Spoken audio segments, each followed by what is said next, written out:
उदयपुर में आज क्या कुछ हुआ आप देखिए हमारे साथ। विश्व मानक दिवस के उपलक्ष्य में भारतीय मानक ब्यूरो (BIS) और मोहनलाल सुखाड़िया विश्वविद्यालय के संयुक्त तत्वाधान में सोमवार को स्टेक होल्डर्स कॉन्क्लेव का आयोजन हुआ। बेहतर दुनिया के लिए साझा दृष्टि विषय पर हुए कॉन्क्लेव में SDG उद्योग, नवाचार और बुनियादी ढांचा का समावेश, मजबूत बुनियादी ढांचे का निर्माण, समावेशी और सतत औद्योगिकीकरण को बढ़ावा देना और नवाचार को प्रोत्साहित करने पर केंद्रित रहा। मुख्य अतिथि HRH ग्रुप के डॉक्टर लक्ष्यराज सिंह मेवाड़ थे। इस अवसर पर प्रबंधन अध्ययन संकाय की निदेशक प्रो मीरा माथुर और IIT के nodal officer doctor Avinash Panwar आदि उपस्थित थे। विश्व मानक दिवस के अवसर पर भारतीय मानक ब्यूरो (BIS) राजस्थान की ओर से रन फॉर क्वालिटी का आयोजन किया गया। मुख्य अतिथि के रूप में उदयपुर सांसद मन्ना लाल रावत, पिपलांत्री के पूर्व सरपंच एवं पर्यावरण प्रेमी श्याम सुंदर पालीवाल, कनिका कालिया, निदेशक और प्रमुख, भारतीय मानक ब्यूरो MMSU के प्रबंधन संकाय की निदेशक मीरा माथुर शामिल हुए और रन फॉर क्वालिटी के लिए दौड़ने वाले धावकों को फ्लैग दिखाकर रवाना करवाया। दौड़ फतहसागर से शुरू हुई जो मुंबईया बाजार, मोती मंगरी होते हुए वापस उसी रास्ते 4 किमी की दौड़ पूरी होने पर फतहसागर पाल पर आकर संपन्न हुई। BIS रन फॉर क्वालिटी दौड़ में दौड़े विद्यार्थी, उद्यमी दौड़ समाप्ति बाद एक साथ बोले क्वालिटी के साथ कोई समझौता नहीं।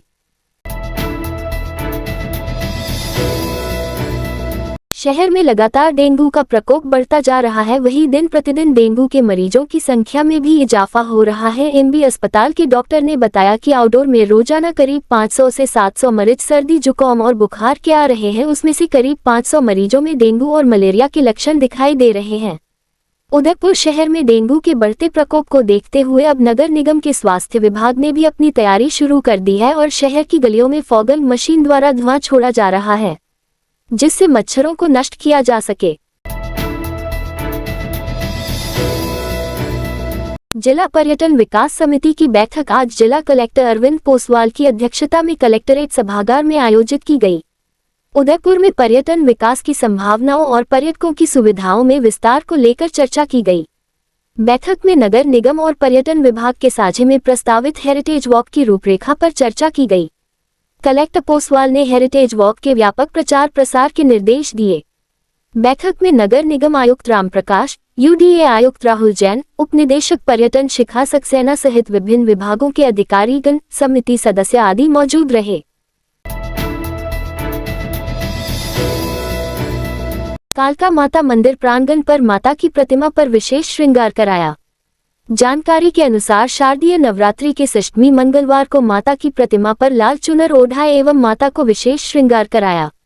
कालका माता मंदिर के पुजारी गोविंद नाथ ने बताया कि कालका माता की पूजा अर्चना पीढ़ी दर पीढ़ी से करते आ रहे हैं। शारदीय नवरात्र पर कालका माता की प्रतिमा पर विशेष विद्युत सज्जा में लाल रंग, पीले व आसमानी रंग की लाइट्स माता की प्रतिमा पर पल पल रंग बदलता रहता है। उन्होंने बताया कि नवरात्रि के अवसर पर बड़ी संख्या में श्रद्धालु माता के दर्शनार्थ के लिए आने का क्रम बना हुआ है। नवरात्र के 9 दिनों में माता की प्रतिमा पर अलग अलग श्रृंगार कराए जाते हैं। झील के किनारे फिर मलबे के ढेर लगने शुरू हो गए हैं।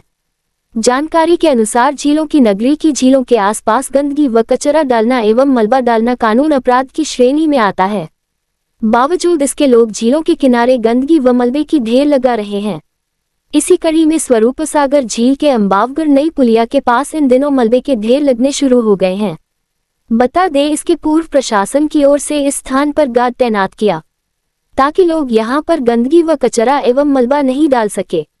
जब तक इस स्थान पर गार्ड की तैनातगी रही तब तक ये स्थान साफ सुथरा रहा। गार्ड के हटने के बाद लोगों में फिर इस स्थान पर गंदगी एवं मलबे के ढेर लगाने शुरू कर दिए। बता दें, अंबावगढ़ स्वरूप सागर पर बड़ी संख्या में देसी विदेशी सैलानियों की टूरिस्ट बसों का ठहराव होता है। अंदरूनी शहर चांदपोल, गंगौर घाट, जगदीश चौक, घंटाघर, सिटी पैलेस, दूध तलाई, पिछोला झील की पाल, करली माता रोपवे आदि पर्यटन स्थलों पर सैलानियों के समूह पैदल पैदल या ऑटो रिक्शा में घूमने जाते हैं। राह में पड़ी हुई गंदगी और मलबे के ढेर को देखकर सैलानियों के समूह क्या संदेश लेकर जाते होंगे, इस बात का सहज ही अंदाजा लगाया जा सकता है। नवरात्र स्थापना पर उदयपुर से चार धाम के लिए रवाना हुआ चौबीसा समाज जनों का दल आज गुप्त काशी पहुंच चुका है। यात्रा दल में शामिल अतिरिक्त जिला शिक्षा अधिकारी मुरलीधर चौबीसा ने बताया कि आज मंगलवार तक यमुनोत्री, उत्तरकाशी, शिव गुफा एवं गंगोत्री की यात्रा कर ली है। इन तीर्थ स्थानों पर पहुंचकर राष्ट्र एवं समाज उत्थान के लिए प्रार्थना की गई। चौबीसा ने बताया कि इस दौरान सोमवार को धराली स्थित कल्प केदार धाम के दर्शन किए। मान्यता है कि गंगा तट पर स्थित इस धाम पर भगवान शिव ने भागीरथी को अपने जटाओं में स्थान दिया था। उन्होंने बताया कि जत्थे में शामिल समाज जनों द्वारा धर्म, कर्म के साथ ही पर्यावरण संरक्षण एवं वन्य जीव सुरक्षा के तहत आयोजित सप्ताह के लिए आयोजित कार्यक्रमों में भाग लेकर वृक्षारोपण भी किया। इस कार्यक्रम में दल में शामिल बद्रीश चौबीसा, सुमित्रा चौबीसा, गजेंद्र चौबीसा, उमा चौबीसा आदि ने भाग लिया। इसके साथ ही टिहरी जिले के विद्यालय के बालक एवं बालिकाओं से मुलाकात कर उत्तराखंड के शैक्षिकी परिदृश्य को समझने का प्रयास किया गया। आज मंगलवार को जत्था गुप्तकाशी पहुंचकर रात्रि विश्राम करेगा, जहां से बुधवार सुबह केदारनाथ धाम के लिए प्रस्थान करेगा। इस दौरान धार्मिक स्थलों के साथ ही पर्यटन स्थल एवं पर्यावरण से जुड़े हुए समस्त स्थलों का अवलोकन किया जा रहा है। डूंगरपुर की कोतवाली थाना पुलिस ने शहर के नवाडेरा में एक कार से ब्राउन शुगर को जब्त करते हुए एक आरोपी को गिरफ्तार किया है। वहीं 2 आरोपी मौके से फरार हो गए। पुलिस ने इंदिरा कॉलोनी निवासी हिमालय सिंह को गिरफ्तार कर लिया है। इस रात की सुबह नहीं होती जब तक हाथ में उसकी गर्माहट नहीं होती। चाय का प्याला, अखबार साथ पुराना है, मिट्टी से जोड़ता है। खबरों की खुशबू से सारा घर महकता है। हर रंग में ढला कहानियों से किस्सों तक ले जाता है बेरोक टोक। देश के हर हिस्से तक ये हकीकत का आईना है। ख्वाबों को सच करके दिखाता है। दैनिक नवज्योति, आपके लिए, आपके साथ। ये थे आज के मुख्य समाचार। विस्तार से जानने के लिए पढ़ते रहिए दैनिक नवज्योति। दैनिक नवज्योति के YouTube चैनल को सब्सक्राइब करें और ताज़ा अपडेट के लिए बेल आइकॉन दबाएं।